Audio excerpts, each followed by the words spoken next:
Hey everybody, welcome back to the YouTube channel. Now we are about to share with you two magnificent new recipes. One of them being a gluten-free chocolate almond cake and the other one being a magnificent Northern Greece himoniantiki, so winter pita. We're going to be making the pastry and all. Now let's start off with the gluten-free chocolate cake, and we're going to start off with the ingredients. You're going to need 600 grams of blanched almond meal, 200 grams of caster sugar, 50 grams of cocoa, 3 eggs, 1 tablespoon of vanilla essence, half a teaspoon of bicarb soda, half a teaspoon of salt, and 125 mils of water.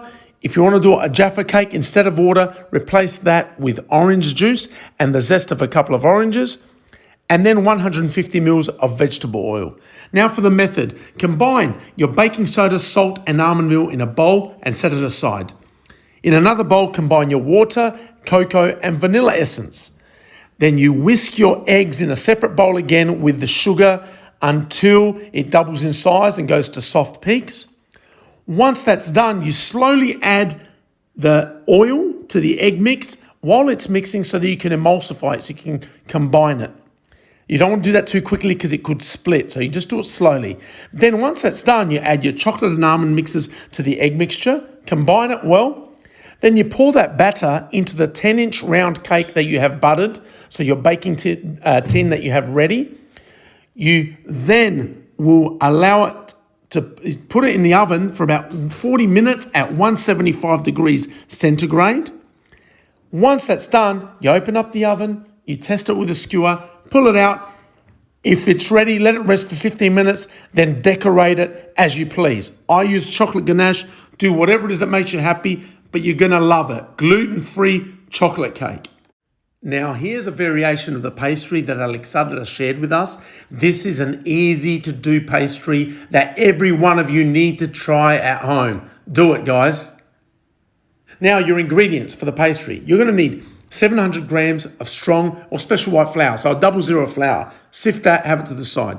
1 sachet of instant dried yeast, which is about 8 grams. 1 teaspoon of salt, 450 mils of warm water, 500 grams of melted unsalted butter. You've got some corn flour for the rolling purposes, which is going to make it nice and silky as far as your dough goes. Then you've got some vegetable oil, 30 mils to grease the tray, and a separate 50 mils, which is for sauteing as well. Now, optional is a tablespoon of vinegar, which can make your pastry a little bit flakier, so you can add that into this mix as well. Now for the filling, you're going to need, in this particular case, 1 lukaniko, 8 mushrooms, 5 brown onions, 1 red capsicum. All of those you're going to slice and dice. Have them ready aside. You're going to need a couple of tablespoons of tomato paste, some oregano, salt and pepper for flavoring. Now, if you wanted some chili, which is optional, which I love, you can add that in as well. Now, to prepare the filling, you want to saute your brown onions and capsicum and add your lukaniko and cook and combine for about 5 or so minutes. The flavors are going to come together beautifully.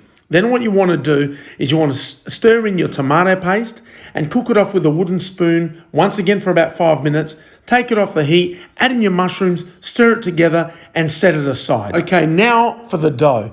What you want to do is in a large bowl, you put your warm water and your sachet of instant dried yeast in that bowl. You stir it together. Then you're going to slowly add your flour and your salt into that water combo.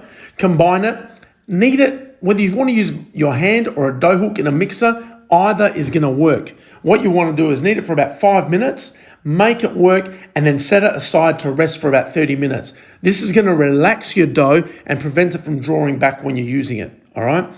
Now, you want to split the dough in half once that's done.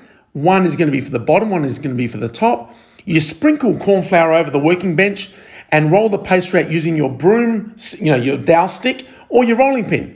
Once your pastry is rolled out to the desired thickness, you smear some butter, your melted butter over the top, and you fold it back inwards over itself. This is going to create layers and make it extra flaky. Set it aside to rest for a bit, your pastry is ready. After 5 minutes or so, you roll it out, honestly, roll it out using the corn flour to keep it smooth, put it over the greased tray, put your filling in, put the other layer on top, fold it over, put it in the oven. The best way to have a look at this is look at the video that I've got on Facebook, dated Saturday the 20th of June 1 hour, 20-minute mark of the video of the cooking class. Have a look, it explains it. It explains how to do the pastry, how to lay it out, how to put the filling in, how to fold it over, as you can see right here. Then you put it in the oven at 175 degrees for about 60 minutes. It comes out absolutely perfect. This is Nick and myself honored with Alexandra's presence and her expertise.